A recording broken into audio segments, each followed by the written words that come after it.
दोस्तों नमस्कार। आज की हमारी खबर उनके लिए तो बिल्कुल भी नहीं है जो चाहे भारत के अंदर रहते हैं या बाहर, लेकिन भारत की तरक्की को देखकर बिल्कुल भी खुश नहीं है। और पहला तो उन्हें हमारी आज की पोस्ट पर यकीन ही नहीं आएगा और सबूत देखकर अगर उन्हें विश्वास करना भी पड़ गया कि यह खबर बिल्कुल सच है तो उनमें बाकी भी कुछ नहीं रहने वाला। लेकिन हमें उनसे क्या, हम तो जो हकीकत है उसे सबके सामने रख रहे हैं। दरअसल आप सब जानकर हैरान हो जाएंगे कि भारतीय मुद्रा यानी करेंसी रुपया पूरे एशिया यानी जापान से लेकर तुर्की तक जितने भी एशिया महाद्वीप के देश हैं उन सभी देशों की करेंसी में पहले स्थान पर आ चुकी है। हमारी करेंसी एशिया की टॉप परफॉर्मिंग करेंसी बन चुकी है। इतना ही नहीं, एशिया के अंदर ऐसी दो ही करेंसी है जो एप्रिसिएट हुई है यानी जिसकी वैल्यू डॉलर के मुकाबले बढ़ी है। बाकी सभी देशों की करेंसी ऐसी है जिनकी वैल्यू डॉलर के मुकाबले गिरी है। और इन बढ़ने वाली दो करेंसियों में पहली करेंसी है बांग्लादेशी टका। हालांकि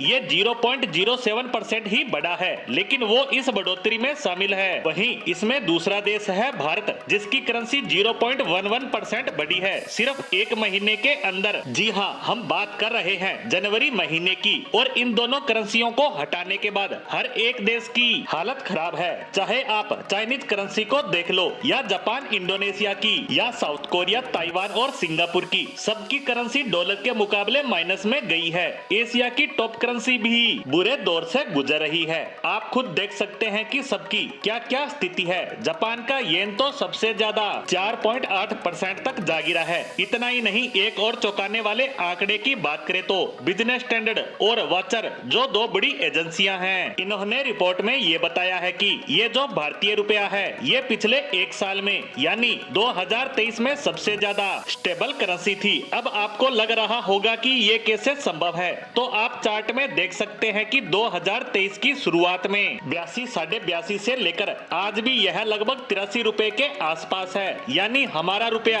डॉलर के मुकाबले ज्यादा स्टेबल रहा। वहीं बाकी करेंसी की बात करें तो वह चाहे एशिया से बाहर की ही क्यों न हो, यूरोप का यूरो, ब्रिटेन का पौंड 10% तक गिरे हैं डॉलर के मुकाबले। इतना ही नहीं, यूरो तो जो 24 देशों की करेंसी है यह 2-2.5 साल पहले तो डॉलर से महंगा हुआ करता था। इससे आप समझिए जहां बड़ी बड़ी करेंसियां धराशायी हो गई, भारतीय रुपया कितना मजबूत बना हुआ है। लेकिन यह चमत्कार हुआ कैसे, तो इसका सबसे बड़ा कारण है भारत में आ रहा विदेशी निवेश। दुनिया भर के निवेशक भारत में अपना पैसा लगा रहे हैं। वहीं दूसरा कारण है गोल्ड। दरअसल रिजर्व बैंक ने अपने खजाने में गोल्ड की 40% तक बढ़ोतरी की है पिछले साल के मुकाबले, और आने वाले समय में ये और ज्यादा बढ़ेगा, जिससे अमेरिकन डॉलर का मुकाबला होता है हमारे गोल्ड रिजर्व से, जिससे रुपए को और ज्यादा मजबूती मिलती है। इसके अलावा भारत के फॉरेक्स रिजर्व ने भी रुपए को मजबूत रखने में अहम भूमिका निभाई है। यानी इन सभी फैक्टर के दम पर आज भारतीय रुपया एशिया में पहले स्थान पर आ चुका है।